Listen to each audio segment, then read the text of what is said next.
So 99% of artists might never make a living off their music. But why? Because they follow old rules, but everything has changed. Everything's changing daily with AI, technology, and you can't play by the old rules. In this video, I want to share with you what I'd do if I was starting from scratch and aiming to hit my first $10,000 a month with music. My name's Chris, also known as the Artist Manifest. I've been doing music for over 15 years full-time. That's right, I quit my day job 15 years ago. We have about 500,000 monthly listeners on Spotify, and I'm the creator of the free Spotify Masterclass. You can find out more info below this video. Now, the first goal I had was $10,000 a month from music. And the way I achieved that was by touring. And I'm going to cover that in this video as well as other income streams that you can build, okay? But we got to first cover the 3 lies. And lie number 1 is that you need to be famous or a household name to make real money. You see, there's all these artists that you and I have never heard of, artists and producers that are absolutely killing it, making 6 and even 7 figures. I know artists that have sold one song for over $1 million. You know, you hear about catalog sales. What about selling one song, right? The second thing is, you see, the reality is artists that are making $10,000 a month aren't waiting on labels, okay? They're not waiting for someone to come save them. They're investing in their music career like a business. That means you need to invest in it to make it grow. And that requires a time commitment and also a money commitment, right? You got to invest both your time and money in this thing. When I think back to when I was first starting in 2001 was when my first EP dropped. I invested tens of thousands of dollars in producers, mixing, recording, buying beats, getting a logo done, so many different things, right, to grow it. And I had released an EP, then I released an album, then I released an album with a label. Still no real success, real no money. And then it wasn't until the 4th album that I had finally had success. We're talking about at least 40 to 50 songs there. Like just worth of songs that got recorded and made it out there. That doesn't include all the hundreds of songs I probably wrote or the songs that never made the album. And I wasn't like stressed out about, making all this money. You know, my goal, to be honest with you, was to go full time with music. And actually, that's one of my big regrets now is that I quit my job too early. You see, I went from 5 days working every single week. I had a salary job. And then I asked my boss for Fridays off, and he actually gave it to me. And then I had the guts to actually ask for Mondays off. And then I don't know what I was thinking, but we had an opportunity to do this tour, and I asked for a leave of absence. So like, hey, can I just quit my job for a while, go on tour, and come back? And they actually said yes, okay? I can't believe I wasn't fired from that. And then finally, we got this label offer, right? And I didn't even get an advance, but I was just so excited and so glossy-eyed that I signed, no advance, and I quit my job.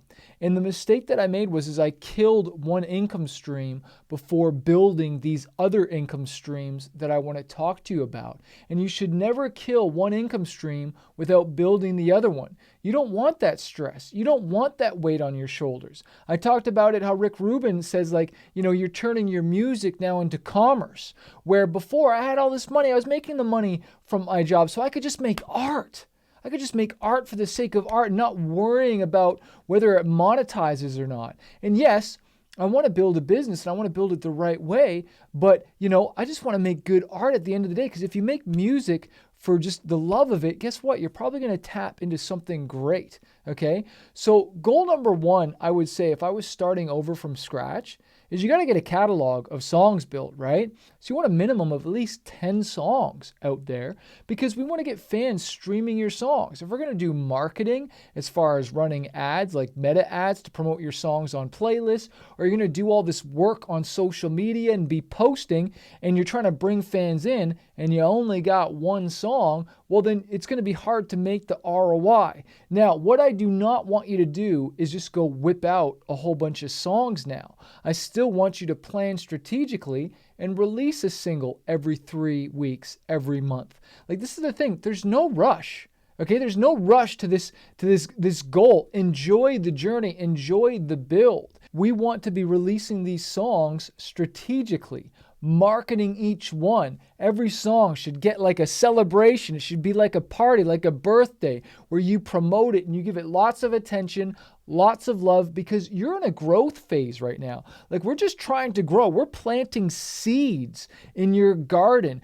We're building a foundation, and the taller the building is, the deeper you have to dig. And we can't be just planting seeds today and expecting a harvest first thing tomorrow, but we want to plant seeds today, so in hopes of a harvest later on, right? But a lot of artists, right, they rip up their garden before giving it time to grow. They water it for a little bit, but then they leave it. And guess what happens when you don't give your plants water? You don't give them sunlight. You don't give them attention. They die. Here's one to write down. Whatever you feed will grow. Whatever you starve will die. And for a lot of artists, unfortunately, what you're doing is you keep starving your music career. You keep taking these long fasts of not doing anything. You're like, oh, I'm just going to take a break for a while. But you lose so much momentum, all right? And for some of you, you're like, oh, I'm too busy right now. I'm going to wait until it gets quiet. No, start when you're busy so that when it does get quiet again, you can make up even more ground. The reason we want to also have these 10 songs is so each song can be earning hundreds of thousands of streams. If you can get to 1 million streams a month, that's $3,000 a month approximately. Okay, and that would just be from Spotify. That doesn't include Apple Music, Deezer, or any of the other streaming platforms like Amazon. Okay, if you can just get to 1 million streams a month, that will be a game changer. And that's just the master side of the royalty. That does not include the publishing, because remember, there's 2 income streams that are generated when someone streams or downloads your song. Okay, there's the master side, but then there's also the songwriter side, the publishing. And so you want to make sure that your songs are registered and you're collecting those royalties. Okay, so right there's $3,000 a month. You're about a third of the way there. Okay, the next thing I would do is I would be playing shows probably. Locally, I'd probably play shows, find out the acts that are performing. How can I get on that bill? Can I get paid for it? Can I open up? And if I can't get paid, right, then can I buy on? And sure, what if I pay $100 to get on that show, but then I sell $400 or $500 worth of merch? Okay, so you get some shirts, you get some hats made up, some hoodies or whatnot, some stickers. Maybe you do get some limited edition CDs or something that you can sign for fans. Okay, if you play, 10 shows and you sell $500 of merch each night, that's $5,000. If you do 10 shows at $500 a piece, that's $5,000 worth of paid shows. Okay, what if you tack some sponsors on there and you wear your friend's gear or something like that? You definitely want to be wearing your own so that hopefully people go and buy stuff, but we're already over 10 grand just with those 2 to 3 ideas, guys. What if you get an online shop as well with Shopify or Stan, and you put all your music up there digitally? Maybe you have signed versions of stuff, limited edition stuff, or you set up your print-on-demand store, okay? And so that it's just print on demand with like Printful or Printify, and then you don't have to print it and you don't have to ship it. And you can get samples made for cheap and you can have those delivered to your house, and then you start selling those at the shows or online, right? You see, fans can't take an offer you don't make. And so if we're looking at this as a foundation, first we need to have songs, and then we need to have something to sell.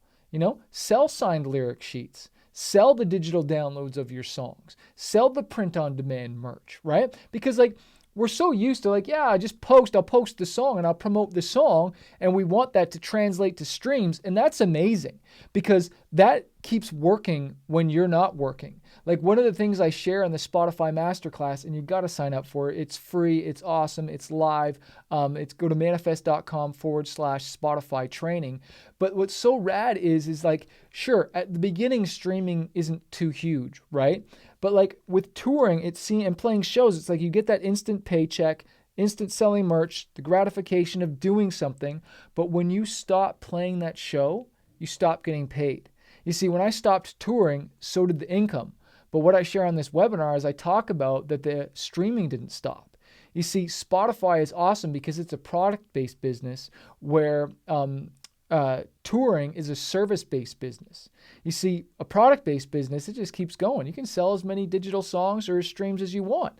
But when it comes to touring, that's a service-based business. I can only be in one place at a time. You can only be at one place at a time, right? So we want to do things that pay us over and over again. And if I could go and talk to myself back in 2001, I'd be like, Chris, sure, play some shows, have some fun, dude, but keep writing songs. In fact, write 10x more songs. Collaborate with more people, bro, because those songs are going to be assets one day, dude. They're going to keep working, and that's the cool thing. I had no idea. 24 years later, people are still streaming and buying these songs I wrote years ago. They're still working for me. But I don't even remember half of the shows I played in 2000, 2001, 2010, 2020. You know, those aren't paying me anymore, but the songs still are. So I would have written more songs. I would have collaborated more, done more partnership deals with people, which leads me to number 6, as far as income streams to get to this 10K, right, is that I'd do more sync writing, you know, for TV and film. Like we would get lots of TV film placements back in the day, and they were awesome, but I wasn't specifically writing for it. They just happened to work, right? But now in the last few years, I've been writing for TV and film, and we got in the Super Bowl last year. We got in the Olympics Omega watches at ABC shows. We get syncs all the time, and those are like 5-6 figure placements. Okay, you don't need many of those a year for you to be hitting that goal of $10,000 a month. And this is the thing, like I'm not saying that this is just going to happen overnight. This is why I'm telling you to keep your job and invest in your business. But you want to invest in your business the right way, right? And so I invested all touring, and only a fraction in the music, right? I didn't realize that the music would be worth. Nobody has offered to buy my touring business. But I've gotten multiple offers all the time to buy my song catalog because they're assets. The touring business was kind of like an Airbnb that never gets rented out. And for some of you, your songs are like that. They're like little Airbnbs that don't get rented out because you don't promote them. People don't know they exist. If your songs exist but fans don't know about them, so what are you going to do to promote them? Well, you got to take that money and you got to invest it in Meta ads, in Spotify ads, in collaborations, in social influencers, in pitching it to playlists, doing playlist pitches to indie playlists, curators, right? And start getting it out there. And you keep promoting, and you keep promoting, and you keep promoting. And it's song after song after song. Like, out of all the things I shared in this video, any of them can be over 10K each. I know so many artists just publishing, just in the songwriting alone, just in the sync alone, just in the touring alone, just in the streaming alone. You know, I've done 10K in all of them, right? Easily, way over that. And it's possible. And guess what? I'm not a household name. A lot of you have never even heard of Manifest. Never even heard of me. You never heard of this country artist, this EDM artist, right? Like, people have no idea who these people are, and that's great. Keep the fame. I'll take the fortune. But I just want to encourage you. Keep getting your shots out there. It's going to be hard, guys. It's going to be discouraging sometimes. You know, ask for wisdom. Get the coaching. Get the advice. Learn. Don't learn the hard way like I did. I call my company Smart Music Business because I made so many dumb decisions that I want you to avoid. I want to invite you to our next Spotify Masterclass where I cover the 3 biggest mistakes artists make on Spotify and growing their business. It's totally free. Click the link below this video. I hope to see you on there. Peace.